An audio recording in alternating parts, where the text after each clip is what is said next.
자, 새마을금고 상황을 해볼게요. 지금 새마을금고가 한참 굉장히 이슈가 됐는데 연체율이 굉장히 많이 올라갔고, 연체율이 올라가는 상황에서 한번 연체율을 숨겼죠. 그러니까 사람들이 지금 마음이 급해져서 뱅크런이 난다 이런 이야기 했다가 뭐 정부에서 또 억제를 한다느니 뭐 이런 식으로 이야기가 나왔는데, 제목 올라가는 대로 새마을금고의 연체율은 굉장히 많이 떨어질 것입니다. 연체율이 불안하잖아요. 그래서 왜 그 연체율이 떨어지는지, 그리고 여러가지 부실 지표들도 많이 떨어질 거예요. 그런 상황까지 전반적으로 한번 볼게요. 자, 지금 문제가 많이 나오고 있습니다. 일단 2달간 7조 원 이탈을 했고, 이게 뭐 1조 정도 돌아왔다고 하죠. 그 다음에 이제 자금 빼지 말라고 이제 재해치시 혜택 복원 추진하고 이거 결국에 했죠. 자금 많이 빠지니까. 왜 그런 일이 생겼냐? 방치가 됐죠. 연체율 발표를 해야 되는데 여기는 행안부 소속이라 숨겨도 됐죠. 그러니까 오히려 그게 독이 됐다. 지금 뭐 비리 의혹 이런 것들도 있고, 그 다음에 금융사고도 시중은행의 2배. 왜? 관리 체계가 다르니까. 그 다음에 이제 뭐 인출 폭주하고 광명에선 이사장이 구속됐다고 합니다. 문제는 만기 하반기에 17조인데 요 만기가 빠지지 않을까, 이런 상황이 되는 거죠. 그리고 부정대출 지금도 문제가 되고 있고, 지금 보호기금 깜깜이 운용되고 있다, 이런 이야기들이 나오고 있는데, 그럼에도 연체율은 떨어질 겁니다. 뱅크런을 막는 게 아니라 촬영을 막고 있죠. 물론 촬영을 막는 거에 일종의 조치가 될 수는 있습니다.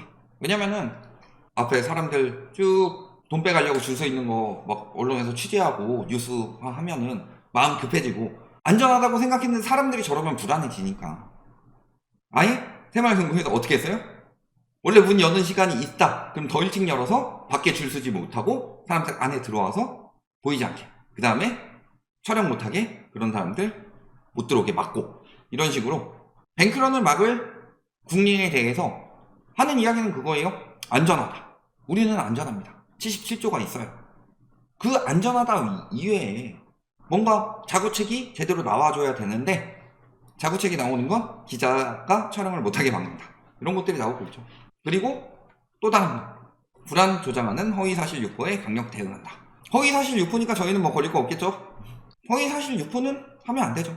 저희도 뭐 허위사실 유포를 하고 있는 게 아닙니다. 나오고 있는 기사들 토대로, 거기서 다 공신력 있게 나오는 기사들 토대로 이야기를 하고 있는 거고, 그 부분에 대해서 뭐 저희가 뭐 예금자 보호가 뭐 안 된다고 했어요, 뭘 하기로 했어요, 그런 건 없죠. 허위사실 유포는 잘못된 거긴 한데 우선은 비리부터 좀 척결하는 게 맞지 않나요? 저런 거 강력 대응하기 전에.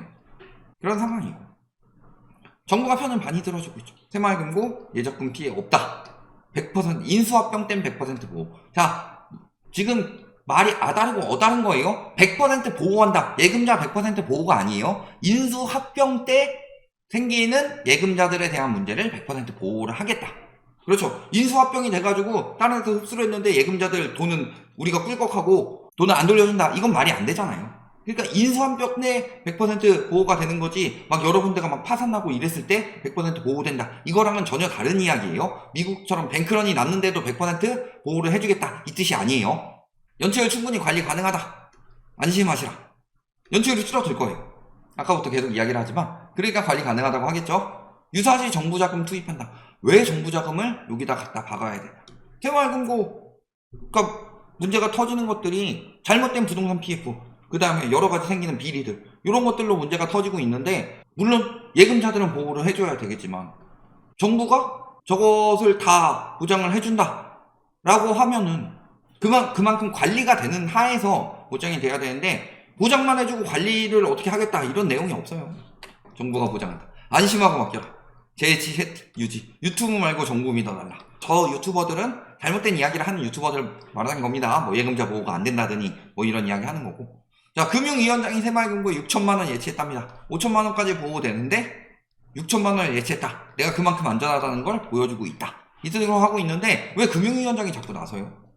금융위원장이 관리를 했으면 금융위원장이 나서는 게 맞습니다. 예를 들어 저축은행 문제라든가 이런 것만 모르겠는데, 새마을금고는 여태까지 관리를 계속 행안부에서 했고, 그러니까 이번에 연체를 공개하라고 했는데 공개도 안 했죠. 근데 왜 자꾸 금융위원장이 나서서 안전하다고 하냐. 또 뭐 뱅크런 둔화됐다, 지금 재해치 늘었다, 정부에서 이런 이야기 하니까. 자, 출자금 문제가 있었죠. 예금은 인수합병 시 전액 보장을 하는데 출자금은 보장이 안 된다, 이런 기사들이 뜨니까 요것도 또 출자금 빠질까봐 출자금도 전액 보장한다. 이번엔 행안부에서 직접 나서서 이야기를 했죠.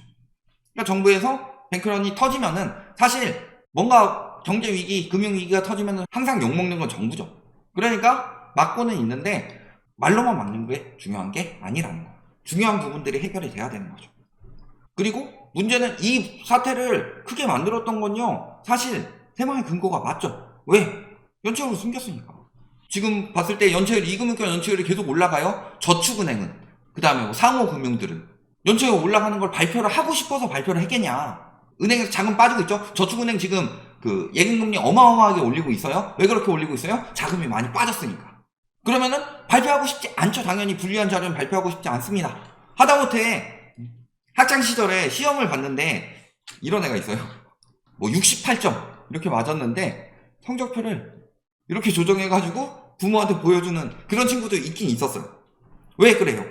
안 좋은 지표니까 보여주고 싶지 않겠죠. 근데 저거는 안 좋은 지표라고 안 보여주면 안 되는 거예요. 어마어마한 사람들이 돈을 집어넣는데. 그러니까 보여줘야 되는데 새마을금고에서는 국회에다가 자료 제출을 거부했다. 근데 권한이 없어서, 행안부의 권한이 있기 때문에 그런 거죠. 그러니까 본인들이 숨겨가지고 문제가 터진 거죠. 아, 저기 PF 문제 될 것 같은데, 연체율 문제 될 것 같은데 숨기면 얼마나 위험한 거야. 그러니까 2달 동안 자금이 실조가 빠진 거잖아요. 본인들이 자초한 사태인데 이 부분에 대해서 안전하다, 믿어만 달라. 그러면 믿음이 가게, 신뢰가 있게 행동을 해야죠. 제가 예를 들어서 가계부를 관리한다고 해봅시다. 혹은 회계 관리를 한다고 해봅시다. 기업에서. 그러면은 저 믿어주세요. 제가 돈 허튼 데 안 쓰고 있습니다. 이게 아니라 가계부 쓰고 지출 내역 딱 써가지고 보고를 해야 될 거 아니에요. 보고를. 근데 그걸 안 하니까 문제가 터진 거였고, 그래서 연체율이 갑자기, 그것도 중앙회에서 발표한 게 아니죠. 중앙회에서 발표하지 않고 시시하면서 내부 자료를 돌렸죠. 우리 지금 연체율 이만큼 올라가 있고 위험하다. 이거를 누군가 유출을 해서 발표가 나온 거였는데, 언론에서. 근데 연체율이 떨어졌냐? 어마어마하게 올랐죠. 어마어마하게 올랐고, 이 부분이 관리가 안 돼서 문제가 됐던 건데 그냥 안심하세요, 믿어주세요, 돈 많습니다, 돈 이 정도 있습니다, 그걸로 되겠냐. 그럼에도 불구하고 새마을금고의 연체율은 이제 앞으로 줄어들 겁니다. 왜? 이사장 승인하면 이자 100% 탕감해준답니다. 자, 예를 들어서 100명 중에서 지금 6명이 연체가 됐죠. 6명 중에서 2명을 이자를 탕감을 해준다. 그러면 어떻게 되느냐? 4명 남죠. 왜냐면 이자 탕감됐으니까 이 사람들은 더 이상 연체하고 있는 게 아니에요. 그러니까 4명 남았으니까 연체율 4%. 와, 쉽다. 연체율 줄이기 정말 쉽죠. 근데 저렇게 줄여가지고 무슨 의미가 있어요? 내가 돈 빌려줬는데 이자 안 받을게, 좀 힘드니까 이자 안 받고 연체율에서 빼자. 이게 무슨 의미가 있어요? 새마을금고 자체는 더 부실해지는 거지. 그럼 그렇잖아요. 받아야 될 이자를 받지 않아요? 어차피 못 받을 사람일 수도 있겠지만 받아야 될 이자를 받지 않으면 그만큼 수익이 주는 거죠. 그러니까 연체율은 줄어드는데 오히려 지표는 더 나빠질 수밖에 없는 거죠. 실질적인 지표는 나빠지는데 보여주는 지표는 늘어나는 거예요. 이게 뭔 짓이야. 지금 안 그래도 부실하다고 이야기가 나오고 있고, 안 그래도 비리 많다고 이야기가 나오고 있는데 저런 식으로 해가지고 연체율 줄이는 게 무슨 의미가 있어요? 물론 아예 다 탕감되는 건 아니고, 이자 감면 후에 연체 가능성이 있으면 또 1년과 3년 유예 또 해주고, 이 연체율 낮추기 위한 수법이죠. 그 다음에 3개월 이상 이자 밀린 사람은 75% 이상 갚았다면 상황에 따라 자산심부 면책해주고, 어쨌든 간에 조금은 갚아야지 면책을 해준다. 다만 조금 더 안 갚고 아예 악질은 보통은 안 해주겠다. 근데 일반적으로는 이사장 승인만 있으면 가능하기 때문에 어떤 상황이 될지 모르죠. 그런데 일단은 연체 이자를 100% 감면하게 되면은 이 사람은 연체율에서 빠집니다. 그거랑 똑같아요. 실업률이 떨어졌다. 실업률이 떨어졌는데 청년층이 진짜 막 일자리가 너무 없어가지고 일자리 포기했어요. 나 일자리 안 구해 하고 집에서 히키코모리처럼 이렇게 누워있어. 부모한테 빌 붙어가지고 살고 있어요. 그거 똑바로 사는 나라는 아닌데 실업률이 나타날 때는 실업률이 줄죠. 근데 고용이 늘어서 실업률이 준 게 아니라 고용도 줄었는데 실업률도 줄어. 그러면 이건 나라가 망해가고 있는 거죠. 그런 것처럼 저렇게 연체율이 주는 거는 고용이 주는데 실업률도 준다, 이거랑 똑같다는 거죠. 거기다가 또 부실 지표도 많이 줄어들 겁니다. 보시면 어때요? 새마을금고 39 특별검사, 이게 내부 자료에 있었던 거예요. 39 특별검사하고 100개를 집중관리 대상으로 한다. 그리고 연체율은 6월 한 21일 기준으로 6.5% 정도까지 올라갔다. 이게 내부 자료였는데 이 부분에 대해서 미룬다는 거죠. 특별검사를 하면은 결과가 나오겠죠. 그러면은 우리를 믿어주세요. 우리 안전합니다. 이 신뢰를 찾기 위해서는 특별검사 해가지고 이런 데는 부실하니까 저희가 퇴출을 시키겠습니다. 그리고 더 똑바르게 관리하겠습니다. 이렇게 나와야 되는데 일단은 지금 뱅크런 많이 나고 이럴 때 우리 부실이 드러나면은 돈을 빼갈 테니까 특별감사를 미루겠습니다. 이렇게 나오게 되면은 사람들의 신뢰가 쌓여요. 부실 지표가 나오지 않도록 미루고 있을 뿐이지. 하지만 부실 지표는 줄어들겠죠. 그렇게 보면. 또 다른 거 볼까요? 자, 진정되나 자금 이탈 1조 줄었다. 다시 돌아왔다는 소리예요. 재해치되면서. 근데 문제는 매각 가능한 대부업체 요건을 현행 자본금 50억에서 10억으로 완화해서 매각 가능 업체 수를 늘려가지고 하겠다. 부실 채권 업체 요건을 완화해서 부실을 낮추겠다. 예전에 저희가 인플레이션 할 때 볼코 이야기 많이 하죠. 볼코 이전에 인플레이션은 어떤 식으로 잡았다?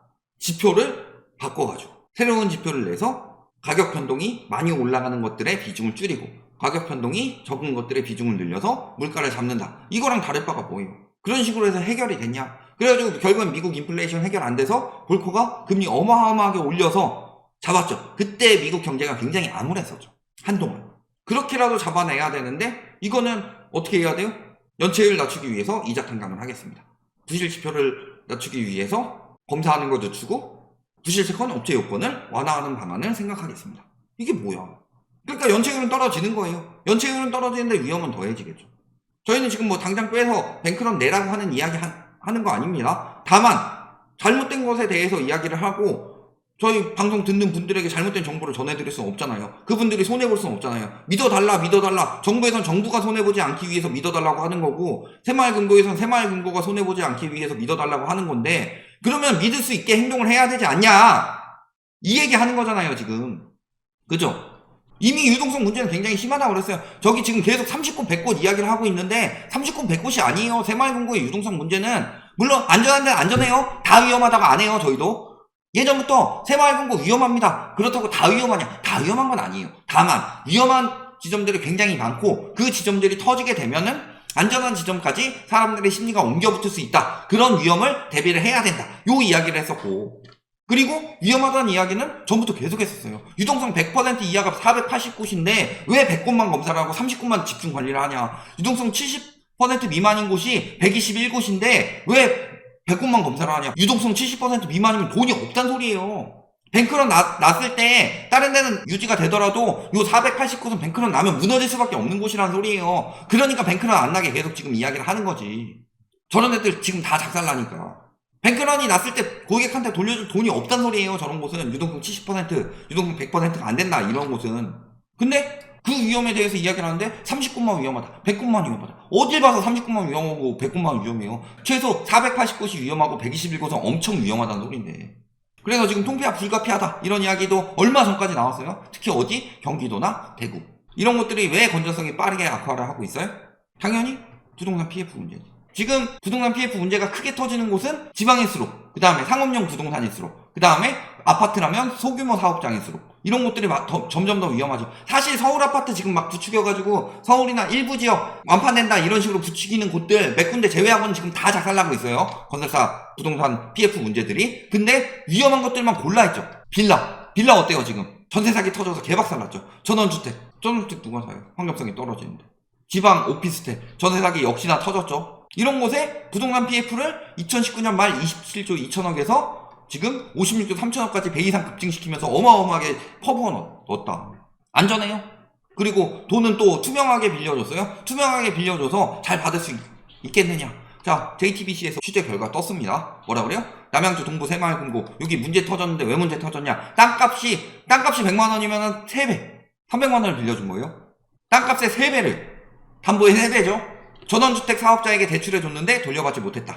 그래서 통폐합 되기로 했는데 이 문제가 뭐냐. 현장에 가보지도 않고 대출을 승인해줬는데 문제는 이 사업자가 인근의 다른 지역의 금고 직원이었다. 그리고 이 대출 담당자와 아는 사이였다는 것이 드러났다. 그러니까 아는 사람한테 더 많은 돈을 빌려줘서 박살이 났어요. 그 피해를 누가 보게 생겼다? 예금자들이 보게 생겼죠. 예금자들이 보게 생겼는데 그 예금자들이 보게 생기니까 이 사태가 새마을금고 전역으로 번지려고 하죠. 그러니까 나서가지고 안전합니다. 말만 하고 있는데 저런 것들 잡아내야 되는 거 아니에요?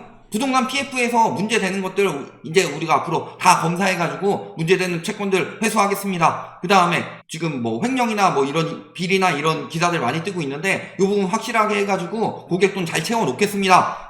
지금 부실한 금고들이 많은데 통폐합하더라도 문제 없게 하겠습니다. 다만 부실한 곳들은 저희가 더 이상 부실하지 않도록 확실히 끊어내겠습니다. 더 많은 자금을 확보하기 위해서 금리를 더 올려서 더 많은 돈을 드리겠습니다. 저희가 이 부분에 대해서 더 혜택을 드리겠습니다. 이런 것들이 나와야 되는데 나오고 있는 거라고는 연체율 줄이기 위해서 이자 탕감해 주겠습니다. 부실업체 많이 나올 수 있으니까 그 기준 낮추고 나중에 검사하겠습니다. 지금 당장은 문제가 될 수 있으니까 이런 식으로 대응해가지고 넣는 사람들을 속이고 있는 거예요 지금. 그러니까 요거 하나 명심하셔야 된다는 게 뭐예요? 새마을금고 연체율은 떨어질 겁니다. 그런데 연체율 떨어졌다고 해서 부실한 게 사라진 게 아니라 더 안전해진 게 아니라 더 위험하게 연체율을 떨어뜨린다. 그러니까 만약에 연체율 떨어뜨렸다, 연체율이 떨어졌으니까 새마을금고에 돈을 집어넣어야 되겠다, 이렇게 생각하시는 분들은 위험한 생각일 수 있다. 괜히 저런 것에 속지 마셔라. 여기까지 말씀드리겠습니다.